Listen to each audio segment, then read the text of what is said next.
Hello everybody and welcome to this week's webinar. This week we're doing using Git source code control with Delphi and RAD Studio. My name, as you can see on the screen, is Ian Barker and I am an Embarcadero Delphi MVP.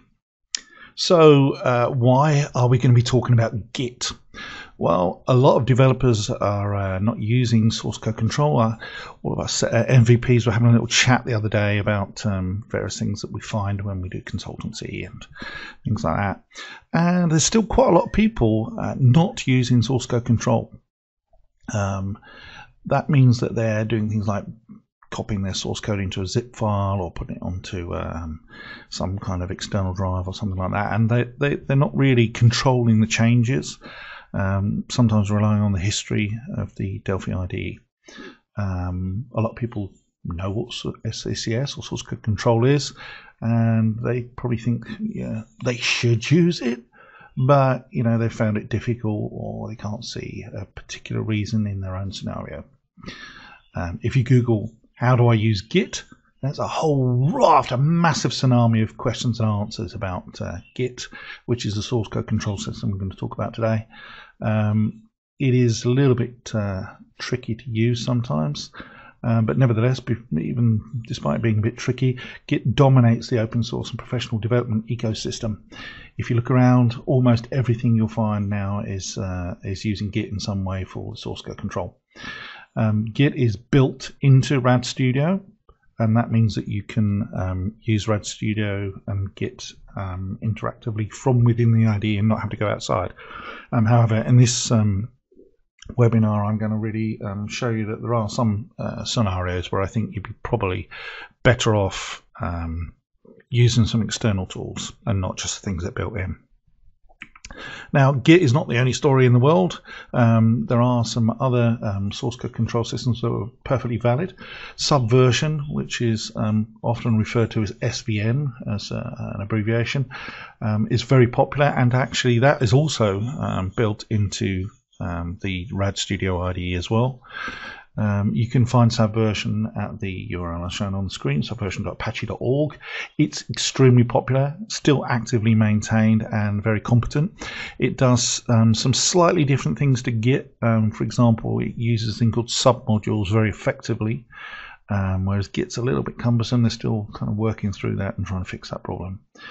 And back in the day, the other source code control system, which was very popular, apart from Microsoft options like Visual Source Safe, which is kind of dying out, was Jedi VCS.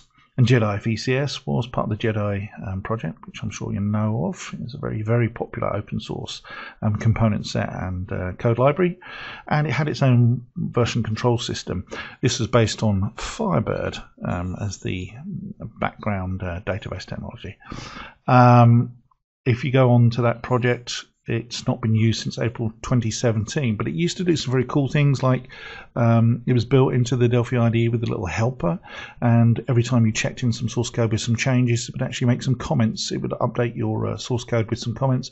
So in the source code, in the IDE, without ever leaving the editor, you can actually see changes that have been made, which a lot of people found very, very useful. But it's kind of dying out a bit now. Really, the only two players in town at the moment are SVN or Subversion and Git. And as I said, we're going to talk about Git today. Now, you might say to me, and in fact, people have said to me, well, look, I don't work on a team. Why would I want to use an SCCS? Well, I live in Dallas in Texas, which is part of the Tornado Alley. That means we get a lot of tornadoes here, and some of those tornadoes are epic. They've even made movies about it, so I'm sure you've all seen Twister. And if an F5 tornado hits my property here, there will be nothing left. F5 is the worst kind of tornado, and it literally, they call it the finger of God. It wipes everything from the concrete upwards. The concrete pad the houses are built on, there's nothing left. It's just not even a pile of sticks because they all get blown away. Even an F4 is likely to damage almost every part of your house. So that's one thing. If you put your backups onto external hard drives or extra hard drives, what's going to happen if your house is gone? What if your house burns down? All your backups burn with it? What if someone breaks in and steals your computers? all of those are scenarios that are pretty devastating. And you might say, well, hey, I take my backups to somewhere else. I take my backups to a bank. Last time there was a big tornado here in March, and it hit a town out in rural Texas, took out all of the offices and took out the bank as well and destroyed the bank. So, there's not always an answer that you can say, well, I'll cover eventualities. You should also remember that the big problem that you've got is if you don't use a source code control system and you charge for your work, if you lose the source code and can't recompile the projects, that could be a bad thing for you, because then you might get sued by your customer who says, I want you to recreate it. So you've either got to do that work again, or come to some arrangement with them where you don't owe them money for the rest of your life, paying back everything that got destroyed. And of course, there's things like mess ups and foul ups. To put it politely, make a mistake, at least with source code control system, you can easily roll that back. You can do that in the Delphi IDE history tab, but it's a lot easier with source code control because there are wholesale changes that you don't have to go into each file and look at the history. You can actually go into the source code control managers and see what's changed quite easily. And, even if you say, well, I don't need to use any of those because I'm not interested, it's almost impossible to avoid Git now. There are so many open source projects out there that you will eventually be assimilated into the collective and find that you'll have to use Git, or at least download some open source projects using Git. Sorry, that's just the way the world. So what is it that Git does? Well, Git tracks all the changes you make in all of the files, not just the editor files. It will track things like images and fonts, for example, text files, Word documents. You can put everything in the same folder and make all the changes you want, put some notes in there and stuff like that. Doesn't have to be in the IDE, and Git will notice all those changes. It stores those changes as a viewable history with comments. And it also will handle changes from multiple developers. So if you ever work with someone else, if you're not just a sole developer, or you, for example, send a text file or some translations off to someone else, it can merge those changes in from other people, not just developers, but merge those changes in so that you can see what was changed, what was there before, and whether you like those changes and to accept them or not. If you use it with a cloud provider, and this is really what I'm going to be talking about today as well in this webinar, then your code is safely saved off site. In the case of someone like GitHub, which is owned by Microsoft, that is extremely secure. The chances of that being wiped out are nil. And in fact, GitHub now have started storing things in some Arctic repository out in the Arctic Circle. So that if civilization finally gets destroyed, believe it or not, they've got a copy of code out there. Some of my code's in that repository in the Arctic, and so some other Delphi developers I know. Weird but true. I don't know what someone's going to do with my code in 2,000 years' time, but it's nice to know it's there. So when used, with the cloud provider, you've got free backups. Most of these paid services, cloud services, cost less than £100 a year or $100 a year. It's not a lot to have this permanent backup that's sitting out there, and it's secure and you don't have to worry about it. It's usually secured with things like two-factor authentication and stuff like that. What else does it do? Well, it allows you to create things like branches for bug fixes or new features that you're working on. So let's say, for example, you have a product that you develop and you're going to do a 2021 version, and you're working on that 2021 version from next week. But you're still selling the 2020 version. Okay.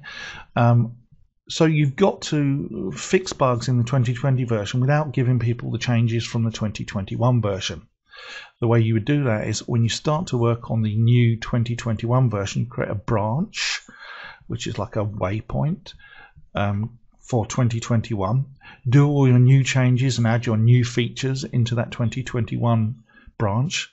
Then someone comes along and says, well, wait a minute, I've got this bug in the 2020 version, and you want to fix it in both the 2020 version and be able to compile an executable or an application and give that to the customers without giving them the new work that you did for the 2021 version. So you start using the 2020 branch, fix the bug in there, produce the executable based on the code base as it was in the 2020 branch with the new fix in. And then when you go back to carrying on working on your new features for your new release in 2021, you swap back to the 2021 branch. And because they both start from the same root, you'll actually get the fixes at some point in the future in your 2021 branch and your 2020 branch. But the 2020 branch, the original one, will not include the new features. Now, we're not going to talk too much about branches today because it's a little bit of a kind of mash up of your head to get what's going on there, but that's the main key feature of what you're using a source code control system for, to allow you to have a kind of snapshot of code at a particular time and roll backwards and forwards.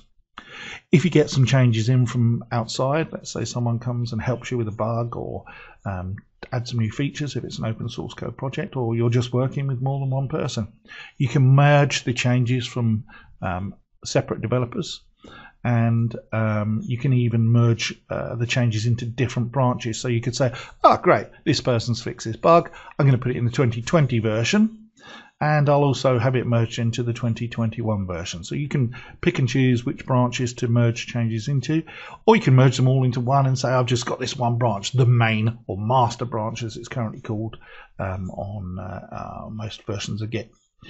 It also allows you to easily revert changes that didn't work out, or experiments that you tried and thought, well, I'll just add some wonderful sets of components, and then you find it's completely disastrous and it doesn't work for you.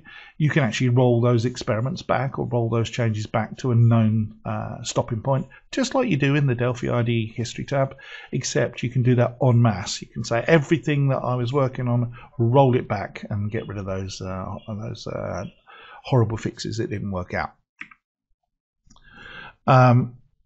So what does Git actually do? Well, it allows you to collaborate with major open source projects. It can help you pinpoint who made a change if there's more than one of you working on it, and therefore who to blame. And blame is one of the Git command line parameters. You'll also learn about some others in a moment called merge and push and pull. It allows others to make changes to shared source code in a very managed way, so that it's not chaotic and you just keep trying to copy files around and email bits of code to each other, and certainly not send each other password protected zip files. If you're doing that, shame on you. You need to do something else. That's not the right way to do things. Sooner or later, trust me, as an old programmer, it's going to come and bite you on the leg. Yes, let's say leg. It also allows you to share your source code on public web-based services like GitHub, GitLab, and Bitbucket. These are just some cloud-based service providers. GitHub is the one I'm going to be talking about specifically today, which is owned by Microsoft, but GitLab is extremely popular, and so is Bitbucket as well. Now, Git is notorious for being a little bit challenging to use. It was originally written by Linus Torvald, who invented Linux. And if you've ever heard Linus speak or seen any of his comments on user groups, because he's notorious for being a little bit abrasive, shall we say, he is an absolute genius.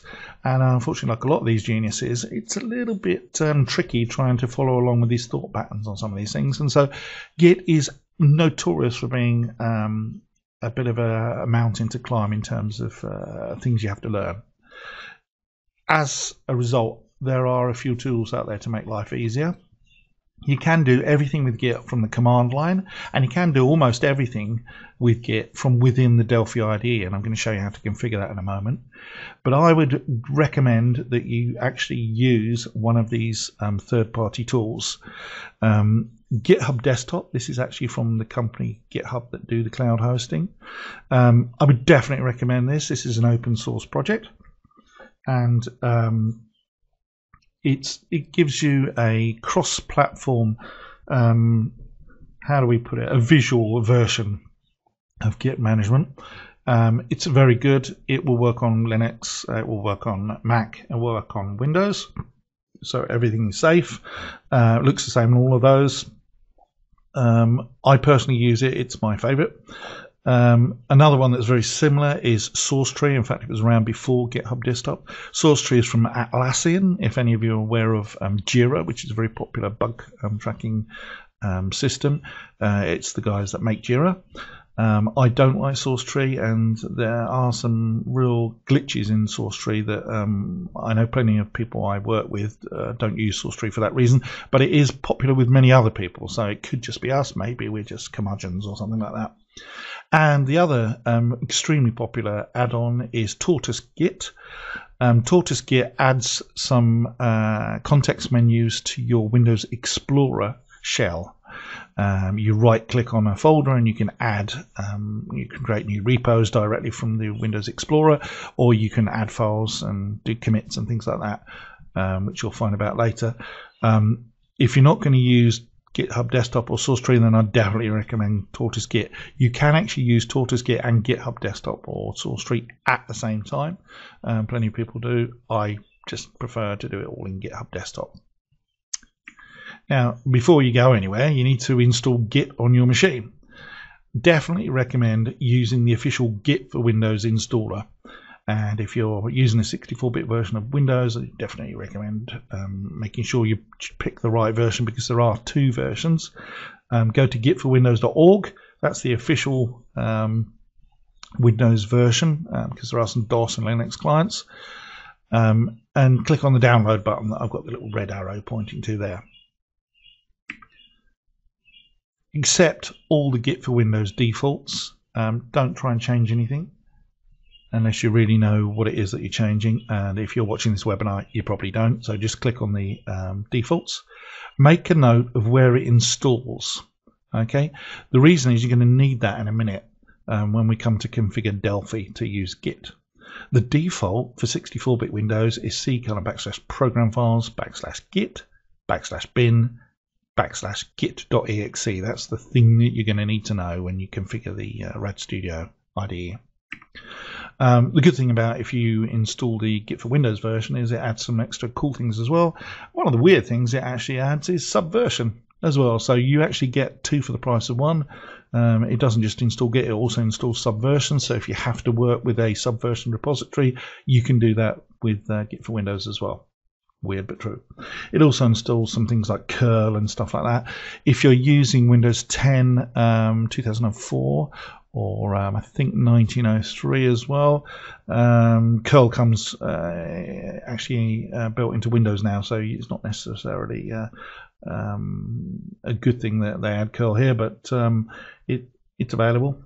It also includes Perl and a few other things as well, like a Linux style command line, which I don't use because with Windows 10 you've got WSL, Windows System for Linux, and the new GNU or GNU Privacy Guard. That's just a PGP encryptor and a few things like that. Installing Git on your machine. Well, once you've installed it and you've gone through all of the defaults, as I've said, drop down to the command line, and from any command line that you come to, just type in git space -- version and hit enter.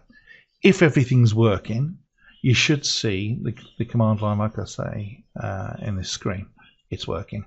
If you don't see that, if you see some kind of error message, go back, try reinstalling Git for Windows again. If not, go to their forums. They've got some very good help forums, and try and troubleshoot what the problem is.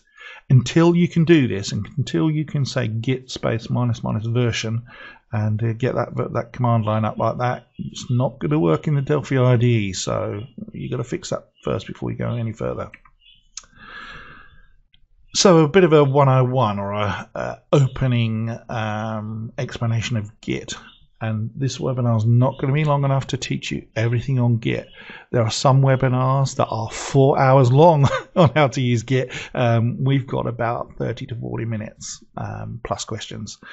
I'm going to do a second webinar that goes into a little bit more detail about once you've got Git installed, what you can do after that. So Git keeps track of your files in a special collection folder, which it calls the repository, and it literally is a folder on your hard drive of your computer. This works best if you keep all of your source files for a Delphi project in one folder on your computer, one folder for each project. So if you've got C:\source and then project 1, project 2, project 3, project 4 as different folders, that's perfect. You can then have each of those as repo 1, repo 2, repo 3, or however you want to name it. If that's not how you do it, I know some people don't. Some people have, all of their projects in one folder, which drives me insane. Some people have them spread all over the place and then use project groups to pull things in. That's fine. If you do it slightly differently, follow through the instructions here and then start looking up a thing called Git submodules, and we're going to talk about that in the next time round as well. But for now, if I show you the basics, the rest of it should fall into place. For anything other than a purely local setup where you don't care about the cloud backups and you just want to keep a history on your local machine, which obviously has all the risks of the hard drive failing, or oh, I've got it on a network SAN drive. Well, great, yes, but like I say, if you have a tornado, a fire, riot, or whatever else happens to you, you're going to be stuck. So I would say, for the sake of how cheap these services are, get a Git hosting provider. GitHub is $69 to $100 a year. There is a free level which actually gives almost everything you could want. The paid version just gives you a little bit of control over what they call collaborators and things like that, and some project management tools. But even the free version is more than enough for most people. GitLab, very similar, also contains a client, which a lot of people find very useful, extremely popular. GitHub probably leads the way, but GitLab is a very strong second. And Bitbucket, also a very good system as well, again from Atlassian, the people that do Jira. Bitbucket is, I think the good thing about Bitbucket is it used to be much more free. You got much more if it was a free account, whereas GitHub got bought out by Microsoft, merged, I think is the way they put it. They got absorbed into the Microsoft ecosystem, and then all of a sudden they made loads of things free, so they were on a par with Bitbucket. But GitLab has a free level as well. But GitLab, I always found the things I needed it for, I would have to pay a lot more for. I actually have a paid account anyway, so it doesn't make much difference. But back in the early days, GitLab seemed to cost me a little bit more money.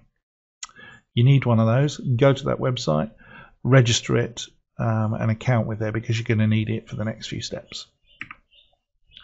So your local repo is tracked in the same folder it lives in, or where it's located, using a hidden subfolder, which I've actually highlighted here with these arrows. These files are normally hidden, or at least a .git subfolder is, and a couple of magic files. They're actually text files. Everything in Git is text. So where you see the .git ignore in that image, you can actually open that up in Notepad or your favorite text editor like Notepad++, or even in the Delphi IDE, and you can edit the git ignore file there. You shouldn't edit anything in the .git or .github folders. And if you don't know what you're doing, don't edit the .git attributes file either, because you're soon going to get yourself in a lot of trouble. But the .git ignore file just contains file patterns of files that you don't want to go up to your Git repository or into your cloud. But everything else in that folder is just regular Delphi source code. Images, project resources, Word files describing what you're going to do, specifications, you name it. Everything that you want to put in there can go in there. Once you've created a repo in the project folder, any changes you make in the repo folder are tracked by Git from then on. I'm going to tell you how to create your first repo in a second. Files that existed when you created the repo, if it wasn't empty folder, will be tracked immediately. Any new files you create as you go along, new units, new forms, will be tracked. Any files that you delete, it will mark that they've been deleted and know that, and then if you scroll back in history, you can come back and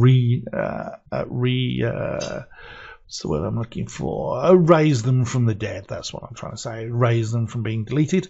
And it'll also track all edits at every single level, everything you've changed and the fact that you changed them and when you changed them, and a comment about what you changed when you changed them, because as you'll see in a moment, you make a thing called a commit, and that commit asks you for a message to say, well, what is it you've done? What did you just do?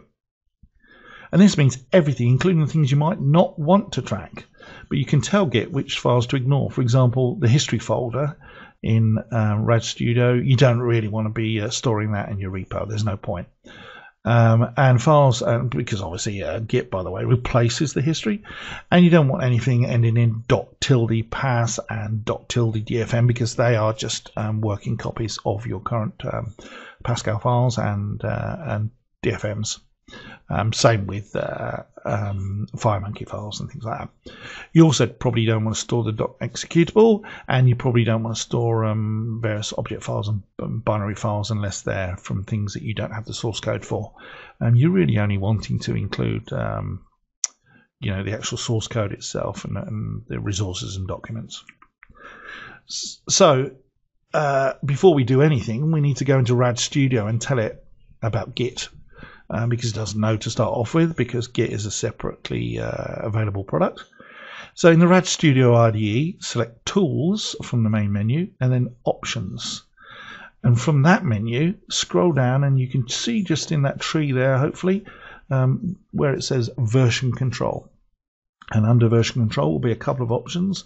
There's Git, Mercurial, which is another alternative source code control system, not used very often. Well, I do know a couple of my friends use it, and SVN. But pick on the Git option and put in the path. Do you remember I told you about making the path earlier on, making a note of the path earlier on when you install Git for Windows? This is where you put that path. The username is your username on GitHub or GitLab or Bitbucket, and the email is the email you registered with that service. Now, the first time you go to actually commit your code, it'll ask you for your authentication data, your password, for when you actually put it up into your cloud provider. You don't need to use a cloud provider, in which case, if you're only doing things locally, it won't care about these settings, it won't use them. But if you are using a cloud provider to store that source code away from your main machine, then you need to put in your account details here and a password. Once you put that password in, it'll cache it, unless you're using two-factor authentication, which I am using. The next thing are the username and email, which I think I just talked about actually, and those are the ones that you use with the Git hosting company and are typed in during the Git for Windows installation. When you go to commit, it'll ask you for the password. Now, opening an existing repository. Well, let's say you found a very cool project on the internet. And a good one would be Heidi SQL, which is a really great database management tool for MySQL and a few other databases. It's written entirely in Delphi. It's a big project. If you select File from the Delphi IDE and Open from Version Control, which is the fourth item down there, it will say to you, we're going to clone an existing repository. And clone is the Git word for make a copy on your machine. So we're going to copy this to our local machine from the internet. So File, Open from Version Control. And it will pop up and say for the first time, you're going to do this from version control? What version control do you want to use? And you're going to say Git. So you will put in the URL or the repository resource ID, and in this case I've got my own project called test git. You don't need to look for it, that doesn't exist. I've deleted it now. I did this whilst I was doing these screenshots. But you go to wherever it's hosted, on GitHub or Bitbucket or wherever. Look down where it says code and click on the drop down. In this case, this is a GitHub thing, and there you see this URL. You click that URL and copy it to your clipboard, put it in the Delphi ID box that says source, and then in your destination you're going to put a folder that's going to be created. In fact, I think you have to create it already in the IDE. I should have checked that, but I'm pretty certain you have to create it. But it doesn't really matter as long as it's a folder that's on your machine. It doesn't have to match where the repo is, but I would recommend that you do. Other hosts like GitLab and Bitbucket look very similar. The keyword you're looking for is clone. And that's it. That's all you do. You click on clone and you'll see a load of things copying backwards and forwards. There's a progress bar and you've just cloned your first repository. If you look in the folder where you put in the destination field, which is in this screen at the bottom, a screenshot at the bottom, sorry, you will see that if you look in that folder, there will be a number of files, including those magic Git folders that I talked about if you've got show hidden folders on. And there'll also be a bunch of source code, and if it's a Delphi project, it'll be a Delphi project source code. At that point, you've got the Delphi project on your machine, so you just treat it like a normal Delphi project. Okay, that's great. That's your first cloned repository. But what about creating a new repository? Well, this is where I'm going to kind of deviate from the official Embarcadero line, shall we say. I think it's easier, for me anyway, to create a new repository outside of the RAD Studio IDE. I know it's heresy, but that's a fact. And there are a couple of ways of doing that, okay? You can create a new repo from existing code, or you can create an empty repo and then create a Delphi project in there, okay? But either way, whatever you're going to do, you have to have an existing folder on your local machine to hold the repo. So C:\source\project1 or something like that. Okay. Now I'm just going to show you one way of doing it for now, which is with GitHub Desktop. You can do it in the command lines as well. I'm going to do, like I say, a second follow-up to this and do some more live demonstrations of this. But for now, let's use GitHub Desktop. So you go to your empty folder and you say create a new repository in GitHub Desktop. You put the name of the repo in there, which is the same name as the folder that I'm going to store my source code, because that's how I do it. And I've ticked a couple of boxes there. You'll see on the GitHub Desktop create new repository dialog, a thing that says initialize this repository with a readme. Always do that, even if you're never going to use it. The least it does is puts the name of the repo in there. And I've chosen from the git ignore drop down or combo a thing that says Delphi.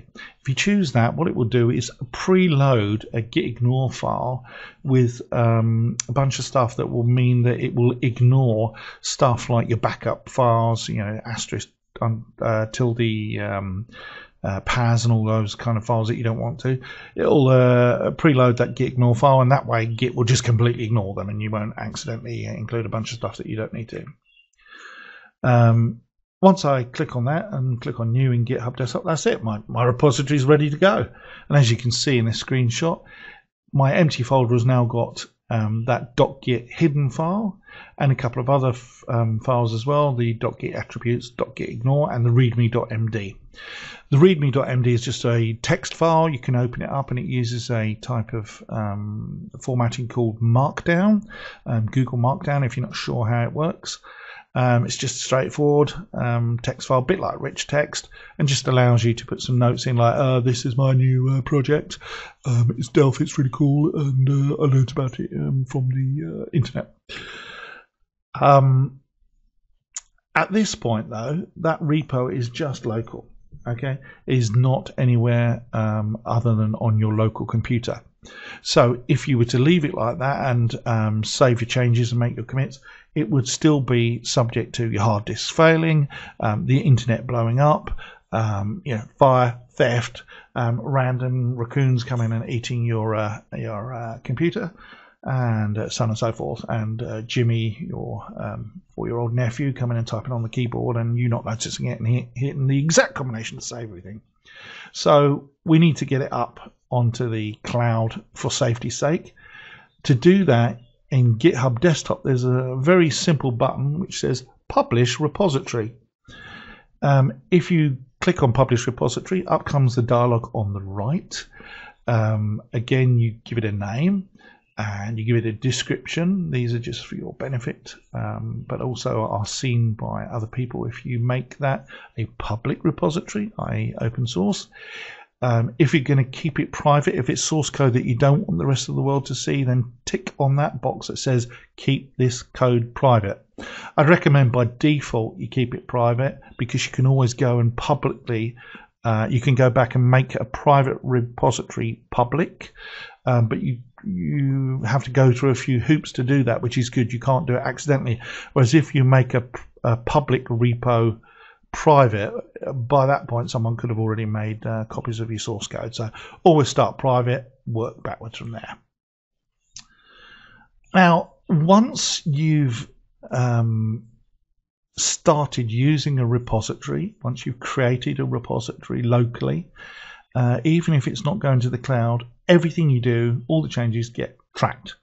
Now, in the case of the repository that we just created where there's nothing in it, there's only one automatically recorded change, and we're using GitHub Desktop here, history, to see what those are.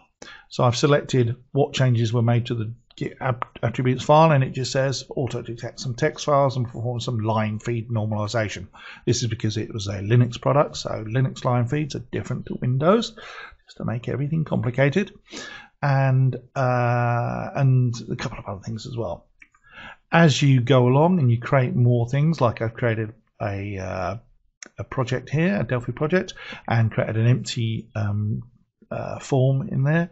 As you can see, it's recorded the changes, and it's automatically noticed those new files that I've created and highlighted them, and the green box there is showing what's changed. So in my DPR, everything's changed because it's a new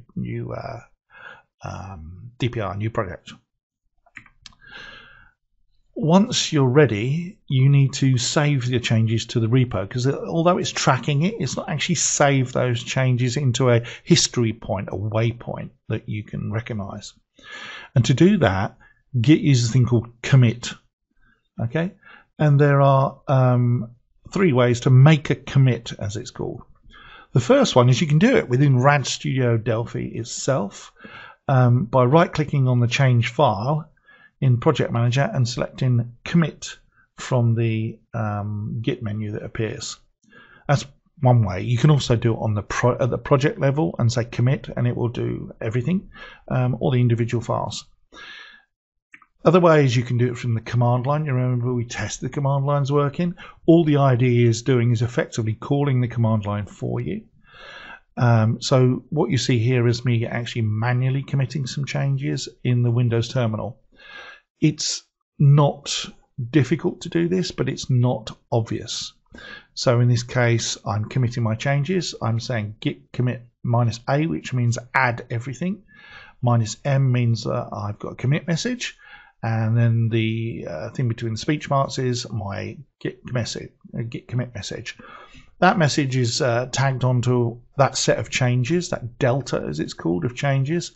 And so all those changes, I can say, oh, I made some initial changes, or I fixed bug number 74, or I added a close button on the dialog, whatever the work was that you did.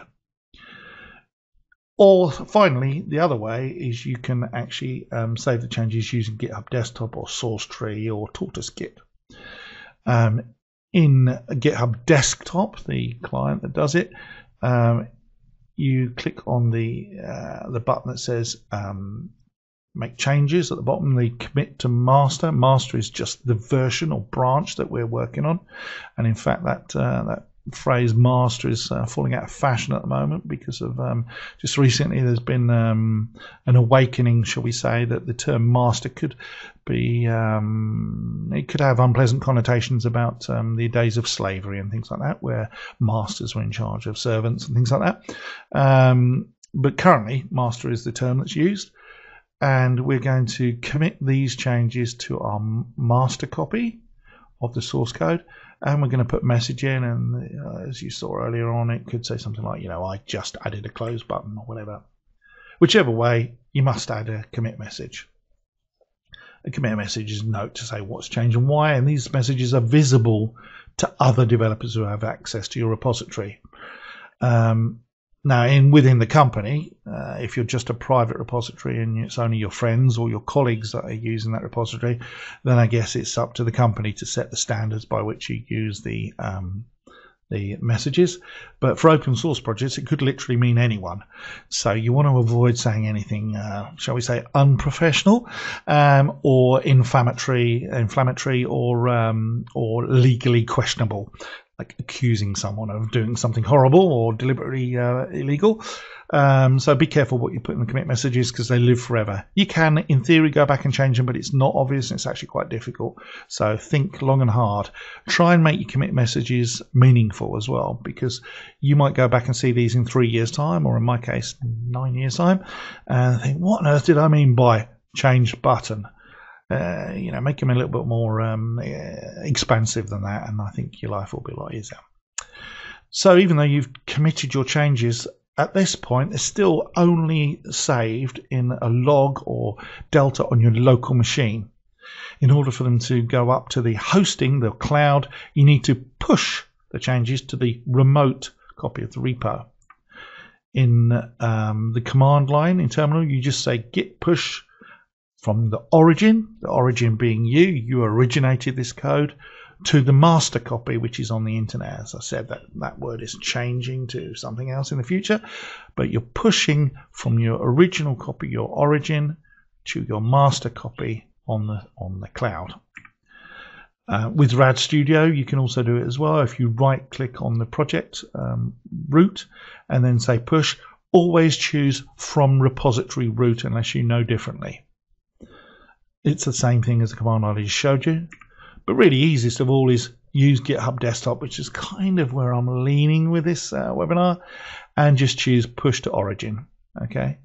It will even tell you in that little grey box with the arrow there how many of those changes need to go up to the internet. So all those commits, you can do a bunch of commits throughout the day, and then eventually at the end of the day you could just say, right, push origin, and it'll push all of your commits up to the internet at one time. So if you've got a dial-up connection or some random, I don't know, something very slow on the internet, or you're using a satellite connection which might cost you money when you're transmitting data, you could do it at the end of the day rather than every time you push. Personally, I push every time I do changes. So at this point, you know how to download and install Git. You've got some popular tools to Git that we've talked about, GitHub Desktop and so on and so forth. We've got a rough idea of what Git is and how it works, and how to clone / get a copy of an existing repo, how to create a new repo, how to commit / save our changes to the repository on our local machine, and how to push from our local machine up to the cloud, which is known as the remote internet host. Okay, but there are a lot of other things we've not shown yet. That includes fetch. That means get any new changes from a shared repository. I haven't shown that in here because right now we're just talking about us doing our own thing and not sharing with other people. Pull. Pull is confusingly named. It's where someone makes some changes on a public or shared repository, and they say, oh, I've made this really cool fix to your code for you, and I'd like you to review it and then merge it into your main code, so that whenever anybody pulls this code down in the future, it will include these fixes. That's called a pull request. You'll hear about pull requests quite a lot. The pull request really is almost a webinar in itself, how to deal with that, because there is a kind of etiquette that goes with dealing with the pull requests, and also along with that etiquette are things like what to do if you've made some changes, they've created a pull request, you come back to that pull request and it's for a different branch or a different version of the source code, and you've made some changes that obsolete parts of their pull request, or you see a bug and you want them to fix something in their pull request before you merge it. You can also create a thing called merge conflicts. This is where the two versions of the source code, your other person, your remote person, your friend, or some person on the internet, has made a change to the same unit, shall we say, or same area of code that you have. And let's say you've both changed the same line, and you've changed a line to say +1, and they've changed a line to say +2 or something similar. It doesn't know which one should be the change, because before it said +0. And now you're saying, oh no, I really mean +1, and they come along and say, no, I mean +2. Merge conflict is when it cannot automatically resolve those changes. If it's a different line that nothing else has changed, then it can just merge it automatically. But if it's a line where two people have changed the same thing, then it cannot resolve that automatically, and that's called a merge conflict. And again, I'm going to do another webinar where we talk about pull requests and merge conflicts, because they take a little bit of understanding, and until you've got the basics of Git working, it's going to fry your brain, because it did for most people who now use Git day in, day out and describe themselves as experts. Trust me, they were not when they first started using it. Branches and pull requests are probably the two biggest things you'll need to understand before you can collaborate on a project. Okay. Branches are quite important. You can have as many branches as you like, and you can keep creating new branches for new features. Eventually, at some point, you merge them into the master branch, the main branch. Pull requests, if you're collaborating with people, you're going to get pull requests. So those two things you're going to need to understand. I suggest in a moment I'll give you some resources for more reading. Go and have a look at those. And because we've got limited time for this webinar, we've really got an hour, and this video is already 45 minutes long. I can't show you everything right now, but I am going to do a blog post that describes this a bit more, and I'm going to do a follow-up blog post and a follow-up webinar that goes into more depth.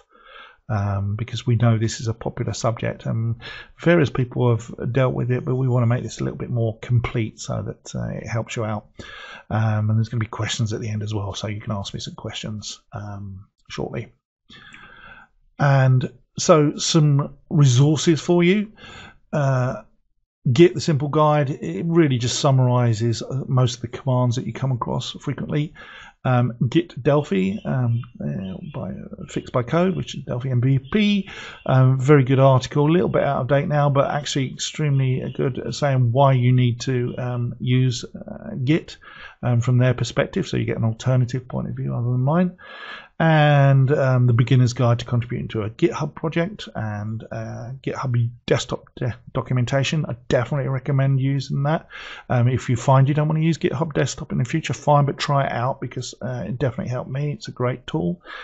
My blog post about this webinar you're seeing, here's a bit of self-referential stuff, is tinyurl.com/Delphi Git. And if you want to send me abusive emails, or actually just be nice to me, or go and look at my blogs, and actually go and see my GitHub repository, which is github.com/checkdigits. You can go to about.me/Ian Barker and find all about me. Anyway, I hope this has been helpful. It's been a quick whiz through things, and like I say, we are going to follow this up. But for now, it's time for some questions. I'll see you again soon. Hope you enjoyed it.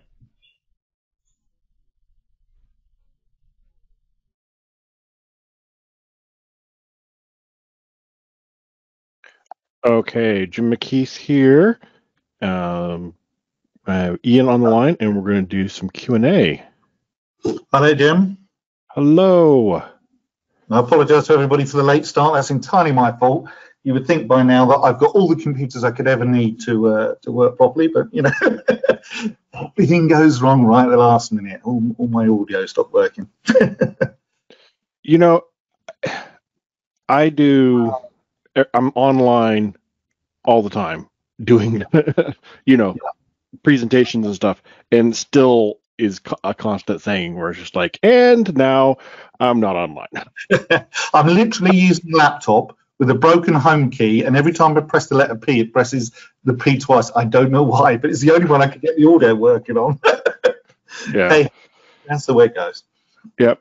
So I will comment. You said you don't use SourceTree. I actually really like SourceTree. I use SourceTree as well as the GitHub desktop application. Sure. So I've both. I found SourceTree was a bit weird because it would change features between releases, which used to drive me crazy because I don't want to keep relearning things now. But hey, everybody's horses, of course. That's why I listed all of them. I think, a lot of people say, oh, they don't like GitHub, for example, and they swear by GitLab. GitLab is very, very popular as well. So there's I'm not sure if you're familiar with the site. I'll share this here with everybody. Alternative to, if you go here to GitHub, you go alternative and say, what are alternatives to GitHub? It will say, oh, here's some other ones, services similar to GitHub, and you can say SourceTree. Oops, put that here. And so here are other alternative Git clients.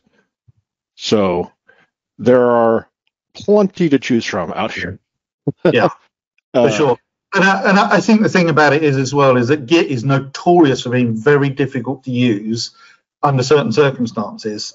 People start off with it and then something horrible happens and they all go crazy. You see a lot of comments on Stack Overflow and things like that saying, how do I do this? My branches have got out of sync and all the rest of it. And I think, personally, if you use a GUI version, it's a lot easier. Most pro developers will say, oh, I swear by the command line. Well, I'm a pro developer of long standing, and I know Git very, very well, and I still find it easier to use the GUIs, to be honest. So yeah, I use the GUIs primarily, but then I still occasionally jump out to the command line.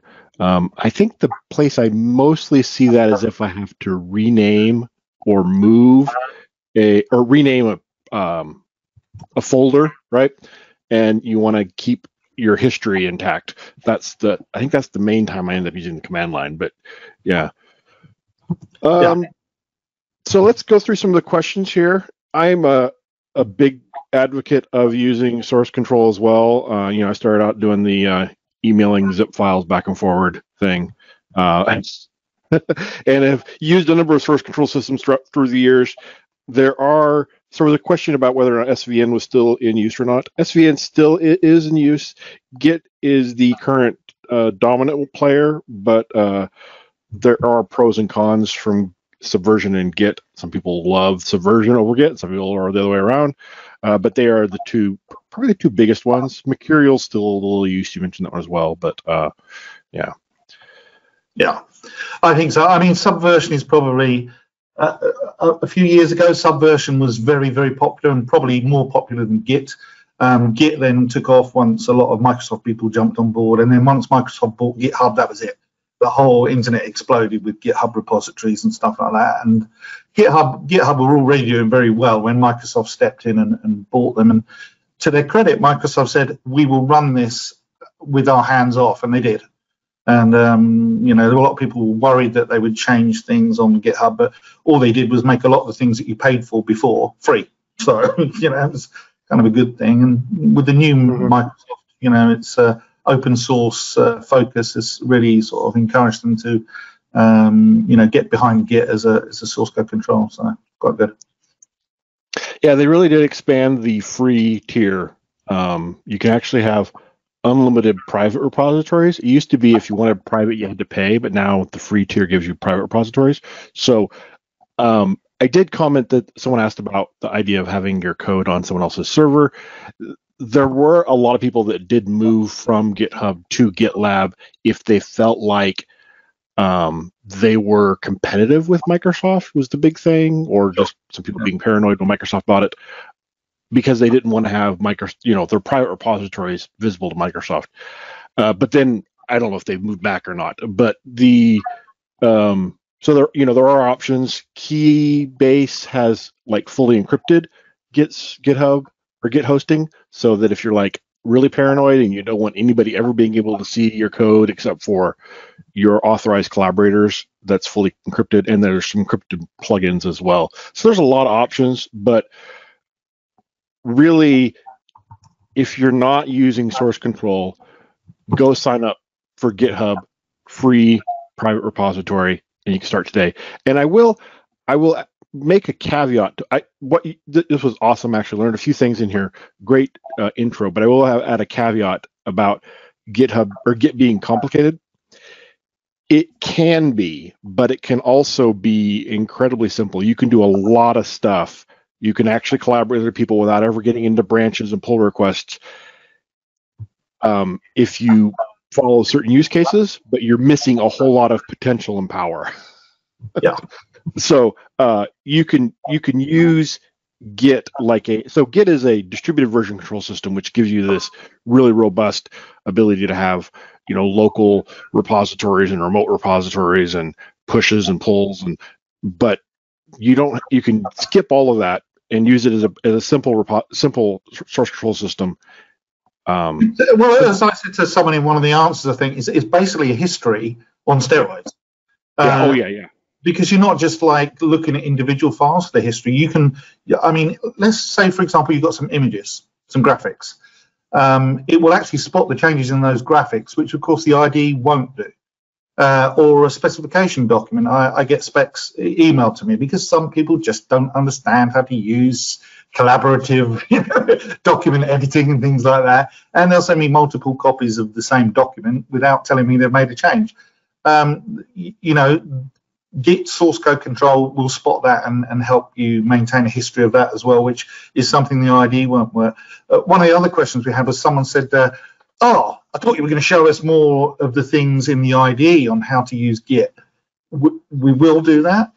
As I wrote this, we have a target for an hour, really. And the thing about, as I started to do this webinar, I realized it was quite a big subject.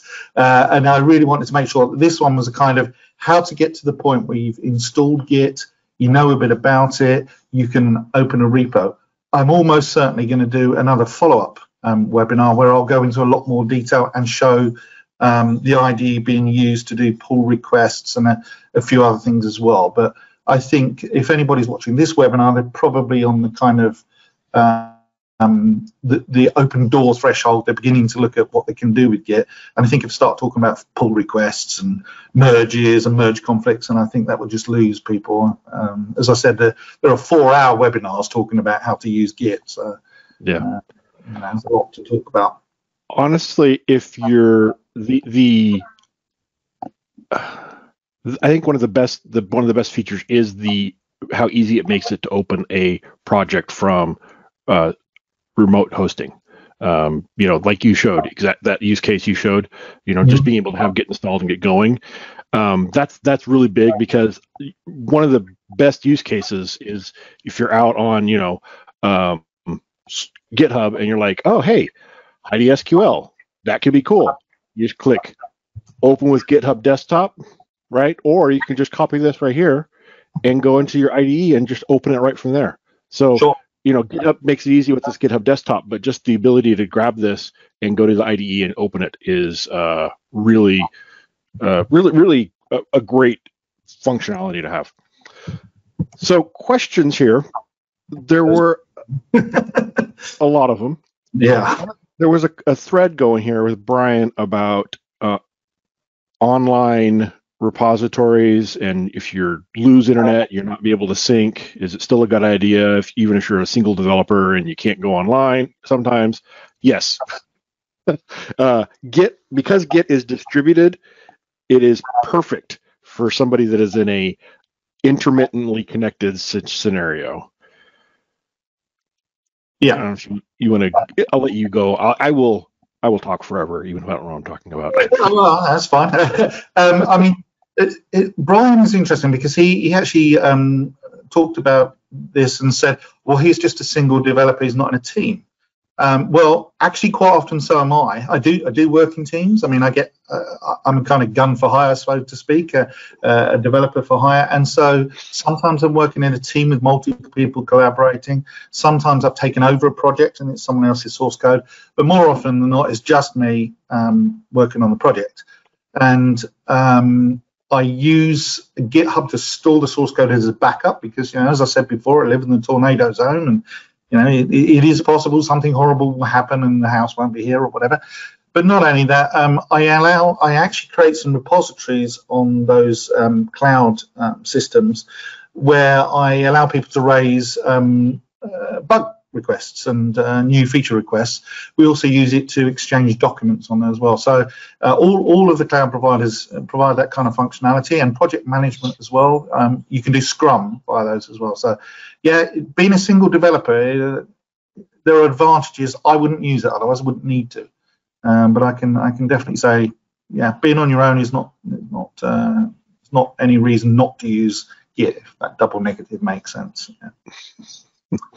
Yeah, I would. I heard someone once say that. I can't remember the quote now. Basically, you should. I agree. Even individual users should be using. Like I said, with GitHub having free private repositories, it makes sense to just use that. Brian was commenting about Star Team, so it turns out it's still available from Micro Focus.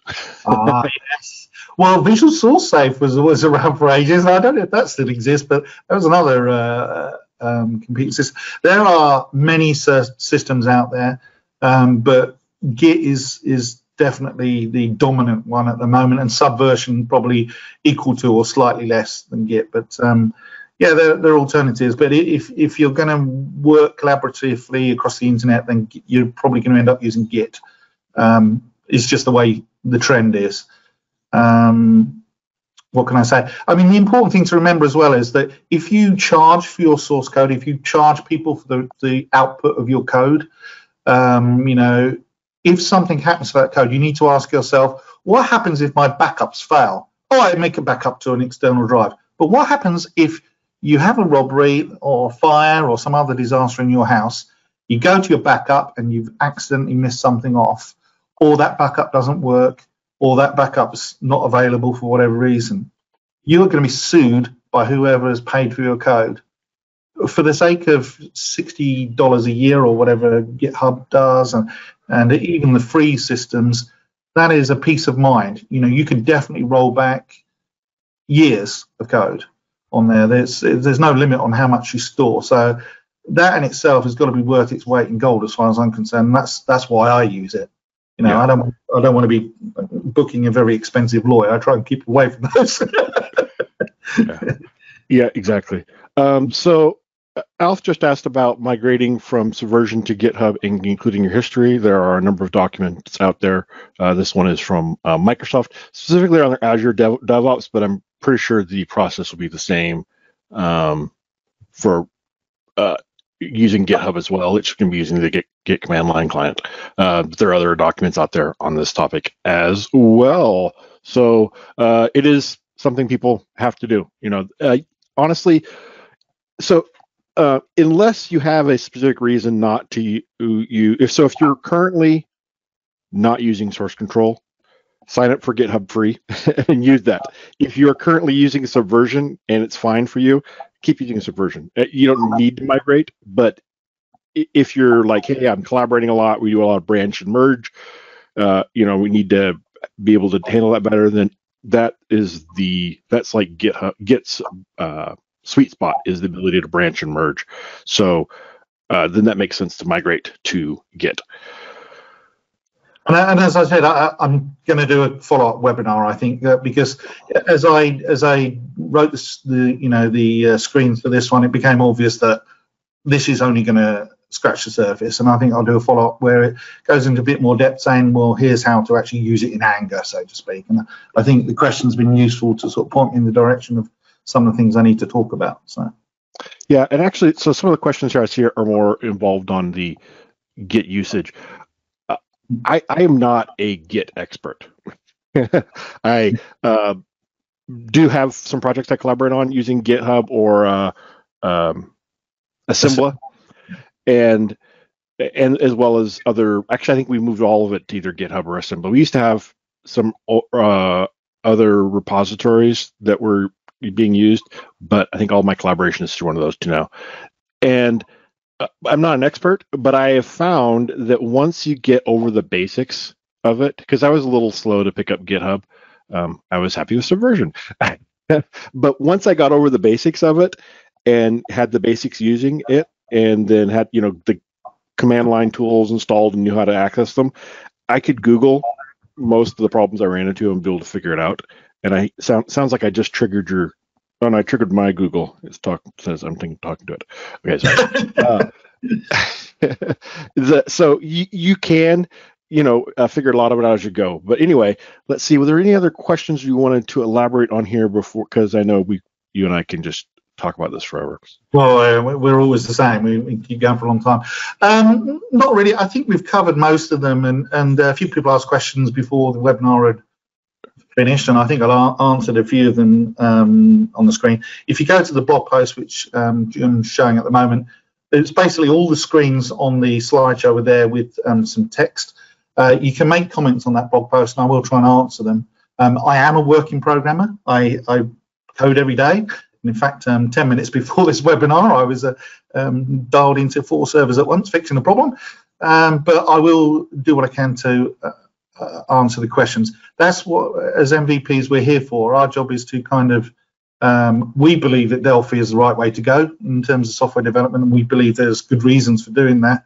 And we want to encourage everybody as possible. There's safety in numbers, so to speak. So, reach out to us. We will try and answer questions and make things more clear. And I will do another webinar. I promise this. I will do another webinar where we follow up on Git.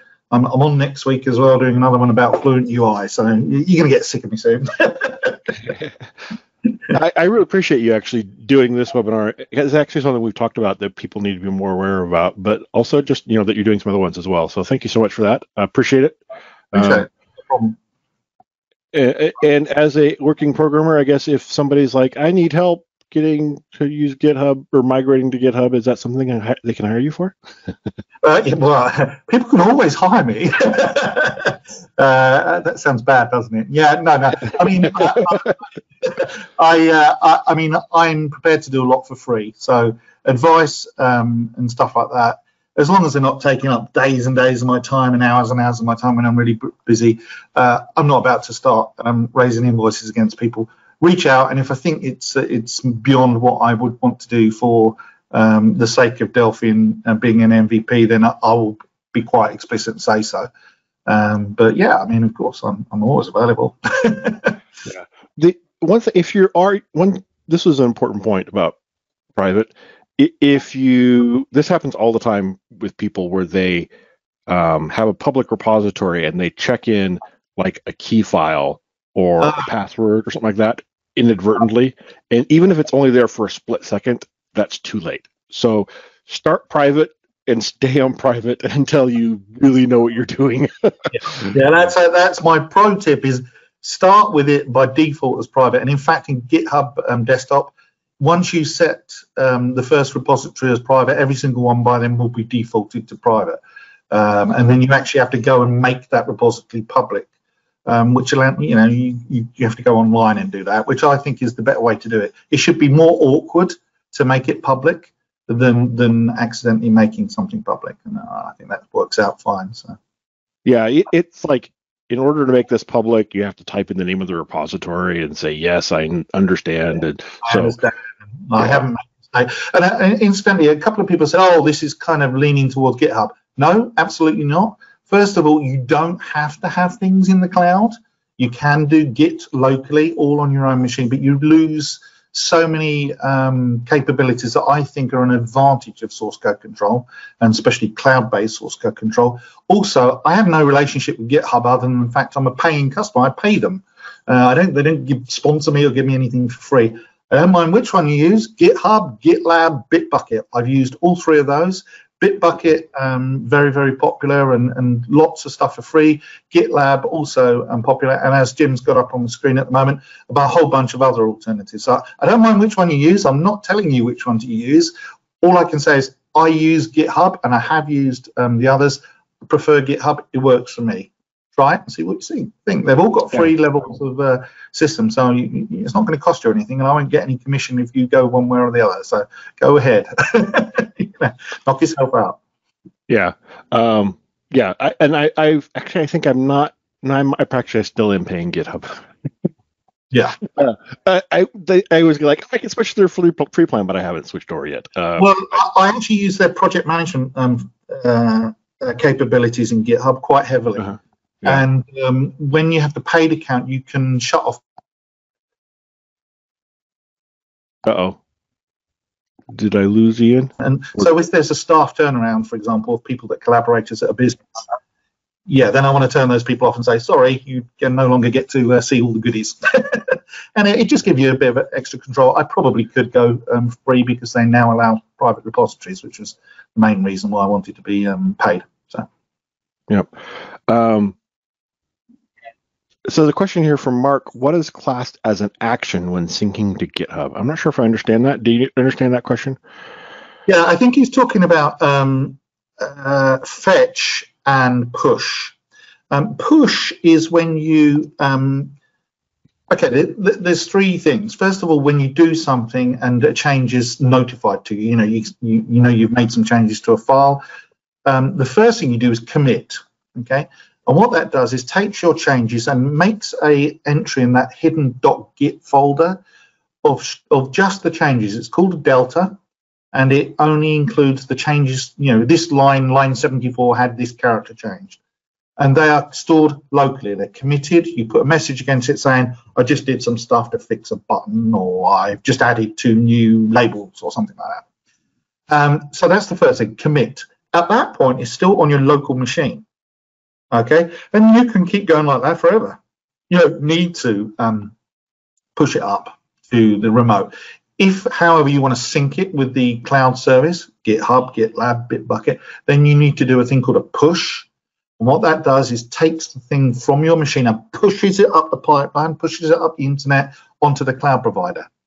Now, when you want to get back any changes that anybody else has made, you need to do a thing called a fetch. So it fetches any changes from the cloud provider and pulls them down onto your local machine.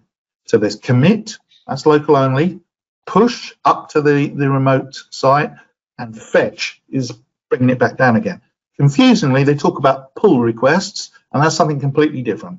That's when somebody else has made a change to a copy of your source code when it's a shared project, and they're saying, hey, I've made a change. I want to put this into the main master copy that's on the internet.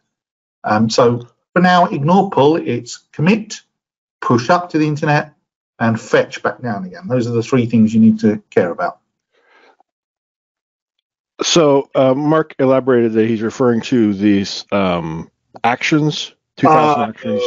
Okay, that's a bit like running a bunch of scripts once you've done something. So, for example, if you're working on a bug, okay, and it's a specific bug, when you make a commit, if you reference that bug number on GitHub, for example, it will go up, and if you include, say, the word closes or fixes bug number 75, and you put hash symbol or pound sign and then the number, you can have a GitHub action on GitHub or on some of the others that says when this type of commit happens, update the issue, the bug tracking note or bug tracking issue, to say that this was fixed, or notify someone, or send an email, or tweet, or a few other things. They've got quite a lot of comprehensive actions. You can also use a thing called CI, continuous integration, and other types of build, so that when you push something up to your master copy on the internet,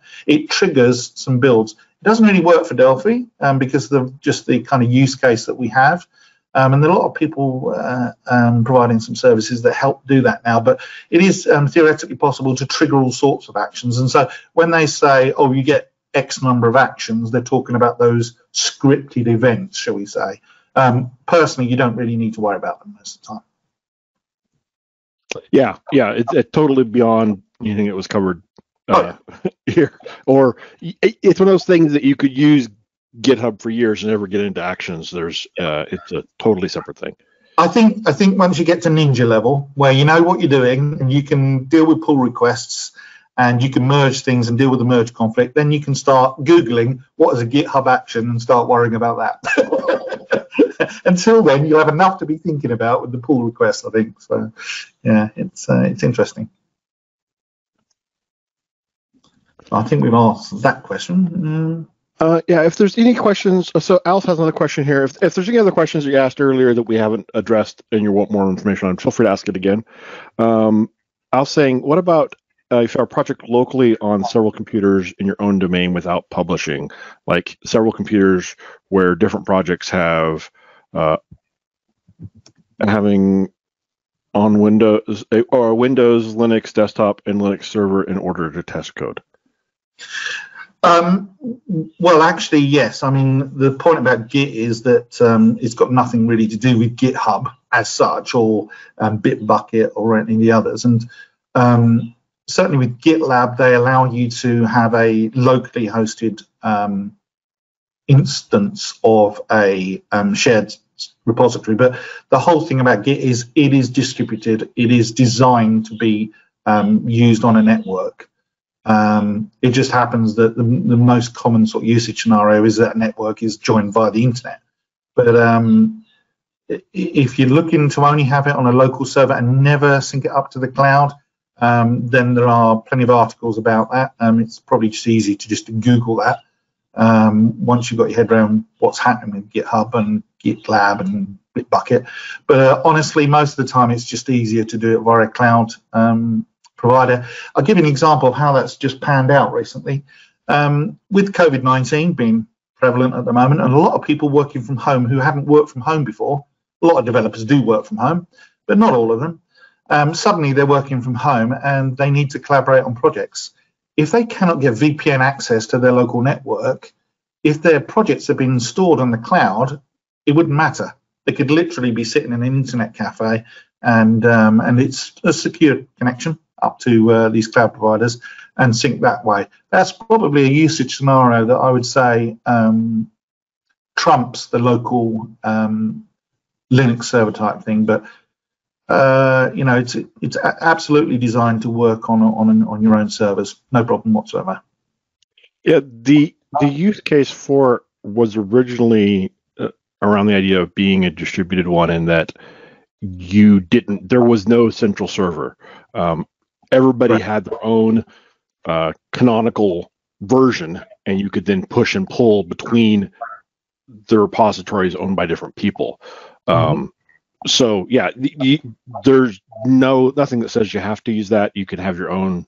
Actually, most cloud general purpose web hosting or cloud providers have GitHub, or not GitHub, Git as a feature that they offer. Yeah, correct. And Git is, I mean, as I said, there's nothing wrong with Subversion. That's still very popular as well. And Mercurial is relatively popular, and that's also baked into the IDE, the actions there. But Git, I predict Git will become the dominant source code control system. It's just got so much inertia at the moment on the internet that it's almost certainly going to win. Oh, look, there's Heidi SQL. That's a great project, and there is their repository and all their commitment. Question on whether or not the 500 megabyte limit per month is restrictive. So just for reference, I grabbed Heidi SQL, downloaded it locally. It's 57 megabytes. You're generally speaking thinking very small each change. So the way it does each change, it doesn't upload the whole file. It just uploads what changed. So even if you had a single file that was huge, single source code file that was huge, it would only upload the parts that you changed, the delta. So you would be I think you'd be really hard pressed to use up the 500 megabytes unless you were working in doing a lot of work in non-text files, non-source code. Yeah, and I work on some very big projects, and I have 100 and I'm not sure how many repos, quite a lot, 150 or something like that. And some of these, I like to keep any specification documents because people send me documents telling me what they want to do, and they include screenshots. And a lot of people send me Word documents and things like that. I push a lot of stuff up to GitHub and back down again. I do have a pro account, but I don't think I would even break the limit on the 500 month thing for a free account. Maybe I would. I don't know. But I don't push things like executables, for example. There's usually only the source code files and related items, not the actual exes or .ipas. Yep. Let's see. I'm trying to look through the questions here, see if there's anything else we need to elaborate on. So there's a question here about improving source code integration in RAD Studio. So we do a developer survey from time to time, usually about once a year. Do indicate on there that you are using RAD Studio for source control, and that's important to you. You can also do feature requests through quality.embarcadero.com. That's the big things that are used by product management to prioritize things that need to be implemented. So right now, some of the surveys we've done have indicated that most people don't use source control. So in order for them to, I nearly cried when I saw that. Yeah. Oh my. Yeah. Why would you do that? Oh dear. And people pay you for your code? Oh dear. Yeah. Yeah, I worked with somebody once, or we worked with a company one time that was doing consulting for us, and they weren't using any kind of source control. And when your scenario you gave where you have the, a released version and a previously supported version, and they were always losing code in that situation where they were trying to maintain it in two branches because they weren't using source control. And it was really frustrating when they would give us a bug fix, right? And then later on they give us a new feature and the bug fix was gone because they didn't have ability to merge that back in. And it was really frustrating. So like, okay, you added the feature, but now you lost the bug fix. And they had to this is where branches come in, because if you're working with branches, you get into the habit of starting a new branch when you start a new feature, or you start a new branch when you fix a bug. And the advantage of that is that you can roll back branches that didn't work out, and you can say, well, I'm not going to integrate this particular branch because it's a bad bug fix or something like that. But eventually, at some point, you'll merge all these back in, and that's when you'll get what's known as a merge conflict if there's been something crazy. As long as you've all branched from the same place, you shouldn't get reversions of behavior. You shouldn't lose a feature. I certainly don't. I quite often roll things backwards and forwards, and it's possible to get yourself in a bit of a mess, but I think once you know what you're doing, you generally go, oops, I shouldn't have done that. And of course, the history is always there, so you can go back in time and undo your undoing, if you see what I mean. Which is quite. Yep. Yep. It literally is a history facility on steroids. It's like if everybody's familiar with the editor with the little history tab at the bottom, it's like that, only way more powerful. Yeah. Yeah. And yeah, it's really easy to roll back, like you said. There was Alpha asking about that. Yeah. See, I knew we'd have loads of people with questions about this. No. It's a good thing that you split this up, because we'll take the question log and you can make sure you cover these questions in the second webinar you're going to do. Absolutely, yeah. And it's funny, I mean, even Marco can too, which, everybody knows. So Marco is a certified genius. He's a very smart guy.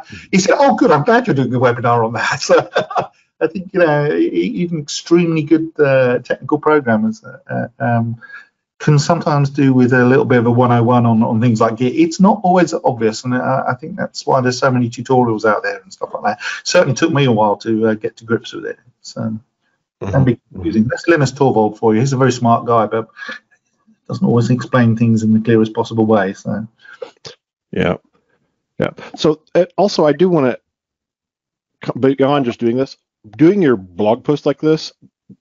Awesome. Thank you so much. I try and do this. I know it's a lot of effort to do this because I think it makes it way more accessible to be able to browse the text and see the screenshots in a blog format as well as the video. So great, thank you. I will give you a link to the replay so you can add this to your page as well so that people can... Sure. Yeah, that's normally what I do. I normally update the blog post with it at the very top so that they can watch it and then read as well, follow along. Fantastic. All right. Well, thank you so much. And we do have actually, I'm really looking forward to your Fluent UI session next week. That should I think I have a demo in there, which I will call the mother of all demos for a Delphi program. So it's quite exciting. Yeah. Yeah, I'm really excited about that. So Cool. Very cool. Thank you, Ian. And thank you, everybody, for joining us today. And we will see you all online. Thanks a lot, everyone. Bye-bye. Bye.